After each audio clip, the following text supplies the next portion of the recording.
Cholesterol यानी वो बला जिसे सुनकर दिल घबराता है, और क्यों नहीं, क्योंकि ये कोलेस्ट्रॉल ही तो है जो दिल का हाल बताता है। अक्सर दिल के दौरे के पीछे यही कोलेस्ट्रॉल विलेन बनकर सामने आता है।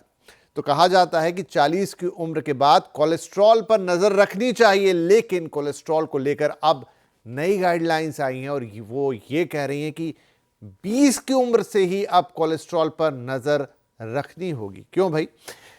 वो इसलिए क्योंकि गाइडलाइंस, ये नई जो गाइडलाइंस है वो कोलेस्ट्रॉल के पुराने पैरामीटर्स को पूरी तरह से बदलती हुई दिखाई दे रही है। ये नई गाइडलाइंस जारी की है अमेरिकन हार्ट एसोसिएशन यानी AHA ने और अमेरिकन कॉलेज ऑफ कार्डियोलॉजी यानी ACC ने।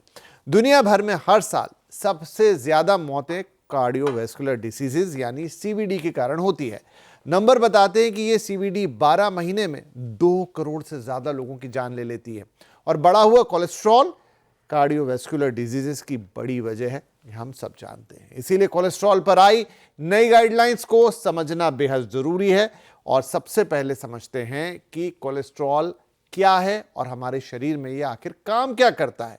राइट, तो कोलेस्ट्रॉल एक तरह का फैट है जो हमारे ब्लड में होता है।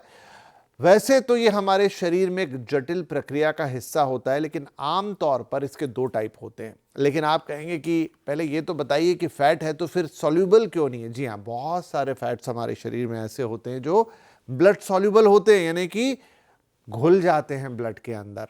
लेकिन जो ये कोलेस्ट्रॉल है ये घुलता नहीं है और धीरे धीरे जमा होता है। ये बात शायद आप लोगों को बहुतों को पता होगी, क्योंकि हार्ट अटैक के समय एक जो सबसे बड़ा नाम सामने आता है कि कोलेस्ट्रॉल जम गया था। क्यों? क्योंकि है तो फैट लेकिन ब्लड सॉल्यूबल नहीं है, इसलिए ये जमा होता रहेगा। अब इसके हैं 2 टाइप।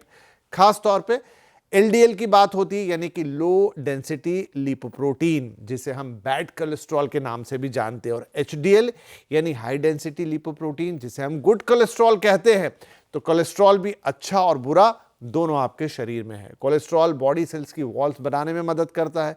कुछ हार्मोन्स बनाने के लिए भी कोलेस्ट्रॉल की जरूरत बॉडी को पड़ती है। इसके अलावा कोलेस्ट्रॉल बॉडी में विटामिन D बनाने में मदद करता है। पाचन के लिए जो बाइल जूस होता है उसको भी ये बनाता है। गुड कोलेस्ट्रॉल यानी HDL हार्ट को हेल्दी रखता है। वैसे तो शरीर अपनी जरूरत का कोलेस्ट्रॉल खुद बनाता है, लेकिन जब हम ज़्यादा फैट वाली चीज़ें खाते हैं, खास तौर पर एनिमल बेस्ड फूड या फिर ज़्यादा तला गला आइटम या घी तेल वाली चीज़ें, तो उसमें भी कोलेस्ट्रॉल बढ़ने का खतरा होता है। किसी भी तरीके से शरीर में कोलेस्ट्रॉल का बढ़ जाना, खासकर जब LDL यानी जिसे हम बैड कोलेस्ट्रॉल कह रहे हैं वो बढ़ जाता है, तो कार्डियोवैस्कुलर डिजीज का खतरा बढ़ जाता है। तो चलिए देखते हैं कि AHA की नई गाइडलाइंस क्या कहती है। लेकिन उससे पहले आप कहेंगे एक अच्छा कोलेस्ट्रॉल है, एक बुरा कोलेस्ट्रॉल है। तो अक्सर आपने रिपोर्ट्स में देखा होगा कि रिपोर्ट्स इनके रेशियो को बताती है कि आपका अगर अच्छा कोलेस्ट्रॉल ज़्यादा है, बुरा कोलेस्ट्रॉल कम है, एक रेशियो आएगा तो फिर वो ग्रीन में दिखाई देता है कि चलिए आपका काम चल जाएगा। लेकिन अगर आपका बुरा कोलेस्ट्रॉल ज़्यादा है और उसके मुकाबले अच्छा कोलेस्ट्रॉल कम है, तो फिर ये बैलेंस बिगड़ता है और आपके फिगर्स रेड में चले जाते हैं। और कई लोगों ने अपनी जो लिपिड प्रोफाइल होती है, जो अपनी रिपोर्ट होती है, खास तौर पे हार्ट से रिलेटेड, जिसमें ये कोलेस्ट्रॉल बड़ा इंपॉर्टेंट होता है, उसमें ये चीज़ें देखी होंगी। लेकिन चलिए अब गाइडलाइंस की बात कर लेते हैं। तो कोलेस्ट्रॉल पर जो नई गाइडलाइंस है उसमें क्या कहा गया है? नॉर्मल कोलेस्ट्रॉल की बेसलाइन में बदलाव किए गए हैं। फिर से मैं आपको बोलता हूं, क्या अंतर आया है? नॉर्मल कोलेस्ट्रॉल की जो बेसलाइन है उसमें बदलाव किया गया है। इसका क्या मतलब है? पुरानी गाइडलाइंस में लोगों को LDL यानी कि जो बुरा कोलेस्ट्रॉल है वो 130 मिलीग्राम से कम रखने की सलाह दी गई थी। अक्सर आपने रिपोर्ट्स में देखा होगा 130 के नीचे के जो फिगर होते हैं वो काले रंग में ही लिखे रहते हैं, छोटे रहते हैं। लेकिन जैसे ही 130 के ऊपर जाता है वो फिगर बोल्ड हो जाते हैं आपकी रिपोर्ट में। कुछ रिपोर्ट्स में उन्हें लाल कर दिया जाता है। क्यों? क्योंकि 130 के बाद वो लिमिट क्रॉस हो जाती है। इसका मतलब है कि आपका कोलेस्ट्रॉल बढ़ रहा है, खास तौर पे आपका खराब वाला कोलेस्ट्रॉल। फिर लिखा हुआ आता है बॉर्डर लाइन, ये वो तमाम चीजें रिपोर्ट्स बोलती रहती है। ठीक है, लेकिन अब इसे पर्सनलाइज करके नॉर्मल, मीडियम और हाई 3 कैटेगरी में बांट दिया गया है। नॉर्मल, मीडियम और हाई। अब मतलब क्या है इसका? नॉर्मल कोलेस्ट्रॉल की कोई एक तय बेसलाइन नहीं रखी गई है। जैसे अभी तक 130 थी, यहां पे नहीं रखी गई है। LDL का टारगेट हर व्यक्ति के लिए उसके रिस्क लेवल पर निर्भर करेगा। नए सिस्टम में हर व्यक्ति के लिए अलग अलग, तो समझ गए आप कि अब ये एक इंडिविजुअल पे डिपेंड करेगी। जिन्हें हार्ट डिजीज नहीं है उनके लिए 100 LDL मिलीग्राम जो है उतना रखना है, उससे कम रखना है। किन्हें? जिन्हें हार्ट डिसीज नहीं है। जिन्हें हार्ट डिसीज का मीडियम रिस्क है उनके लिए अब इसे घटा के कर दिया गया है 70। यानी पहले तो 130 की बात हो रही थी, तब तक कोई दिक्कत नहीं थी। अब कह रहे हैं जिन्हें हार्ट डिसीज नहीं है, यानी रिस्क नहीं है, उनके लिए भी मिनिमम LDL जो है 100 पर आ गया, यानी पहले के मुकाबले 30 कम कर दिया गया है। और जिन्हें हार्ट डिसीज है या मीडियम, जिसे रिस्क है, रिस्क फैक्टर डॉक्टर्स निकालते हैं, अभी हम आगे बात करेंगे तो आपको बताएंगे, तो वहां पर LDL 70 मिलीग्राम से कम रखना होगा। और जिन्हें हार्ट डिजीज का हाई रिस्क है उन्हें 55 मिलीग्राम से कम रखना होगा। मतलब साफ है कि नॉर्मल की परिभाषा पर्सनलाइज हो गई है। डिपेंड करेगा कि आपको किस तरह के रिस्क फैक्टर हैं, उसके हिसाब से आपका नॉर्मल तय होगा। जैसा रिस्क वैसा कोलेस्ट्रॉल लेवल मेंटेन अब करना होगा। यही नहीं, रिस्क कैलकुलेशन का तरीका भी अब बदल गया है। पहले उम्र, कोलेस्ट्रॉल और ब्लड प्रेशर के आधार पर रिस्क कैलकुलेशन होता था। अब ब्लड शुगर और किडनी की हेल्थ को भी इसमें शामिल कर लिया गया है। नई गाइडलाइंस का पहला फोकस स्क्रीनिंग है और रिस्क असेसमेंट पर फोकस किया गया है। पहले 40 की उम्र से लिपिड प्रोफाइल की बात कही जाती थी, ये जांच कराने की सलाह दी जाती थी, लेकिन नई गाइडलाइंस में 20 की उम्र से ही लिपिड प्रोफाइल कराने की सलाह दी गई है। यानी बहुत यंग एज से ही अब आपको अपना लिपिड प्रोफाइल, यानी वो जांच जो आपकी दिल की सेहत का हाल बताती है, करा लेनी चाहिए। अगर फैमिली में हाई कोलेस्ट्रॉल की हिस्ट्री रही है तो 9 साल की उम्र से ही स्क्रीनिंग कराने की सलाह दे रही है ये नई गाइडलाइन। साथ ही हर 4 से 6 साल में लिपिड प्रोफाइल चेक करानी होगी।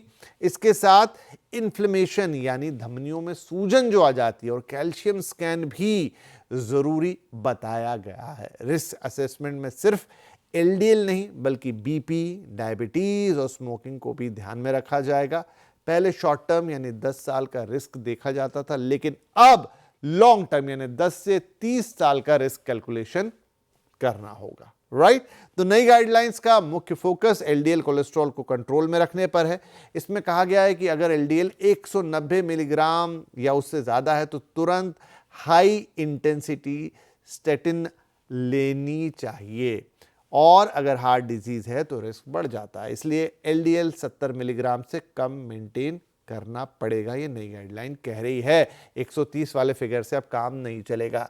तो नई गाइडलाइन में लाइफस्टाइल की अहमियत को भी एक बार फिर से अंडरलाइन किया गया है और कहा गया है कि कोलेस्ट्रॉल बढ़ने में लाइफस्टाइल का 80 से 90% तक योगदान है। हमने शुरू में आपको बताया इस बातचीत में कि बॉडी लगातार कोलेस्ट्रॉल बनाती है, बचपन से ही कोलेस्ट्रॉल बॉडी में जमना शुरू होता है, लेकिन एक खराब लाइफस्टाइल उसे बिल्कुल ऐसे लेवल पर पहुंचा सकती है जहां वो आपके दिल के लिए खतरा बन जाए। इसलिए कह रहे हैं कि 80 से 90% तक का योगदान कहां से आ रहा है खराब कोलेस्ट्रॉल के लिए? आपकी लाइफस्टाइल से। इसीलिए सैचुरेटेड फैट, ट्रांस फैट और प्रोसेस्ड फूड, खासकर अल्ट्रा प्रोसेस्ड फूड से अब बचना होगा। यानी pizza, burger, fries, deep fried चीजें, अब इनसे आपको दूरी बनानी होगी। ऐसी डाइट अपनानी होगी जो हार्ट के लिए हेल्दी हो। साथ ही हफ्ते में कम से कम, बड़ा इंपॉर्टेंट है, 150 मिनट का व्यायाम करना ही होगा, वरना खाया पिया भी काम नहीं करेगा। स्मोकिंग से पूरी तरह से तौबा करनी होगी। बुजुर्गों को, प्रेग्नेंट महिलाओं को, डायबिटिक लोगों को ज्यादा रिस्क है, इसलिए ऐसे लोग कोलेस्ट्रॉल का खास ख्याल रखें। एक और बात, नई गाइडलाइन में मेंशन किया गया है कि कम उम्र में भी हाई कोलेस्ट्रॉल का खतरा बढ़ रहा है। सवाल है कि इसके पीछे कारण क्या है? जेनेटिक रिस्क और खराब लाइफस्टाइल, दोनों कारण से कम उम्र में अब हाई कोलेस्ट्रॉल का खतरा आ रहा है। इसकी सबसे बड़ी वजह जेनेटिक फैक्टर्स यानी फैमिली हिस्ट्री तो होती है। फेमिलियल हाइपर कोलेस्ट्रोलेमिया एक जेनेटिक कंडीशन है जिसके कारण बचपन से ही LDL यानी कि बैड कोलेस्ट्रॉल ज्यादा होता है। ऊपर से खराब लाइफस्टाइल अगर जुड़ जाए, जो आजकल कई बच्चों में देखी जाती है, खाने में जंक फूड और एक्सरसाइज का ना करना, तो रिस्क कई गुना बढ़ जाता है। और इन्हीं वजह से गाइडलाइंस में ऐसे बच्चों की 9 साल की उम्र से ही स्क्रीनिंग की सलाह दी गई है। तो ये है नई गाइडलाइंस और ये बताती हैं कि अब कोलेस्ट्रॉल का जो कैलकुलेशन है वो बदल गया है, वो काफ़ी इंडिविजुअलिस्टिक हो गया है और आपकी लाइफस्टाइल पे बहुत कुछ डिपेंड करेगा।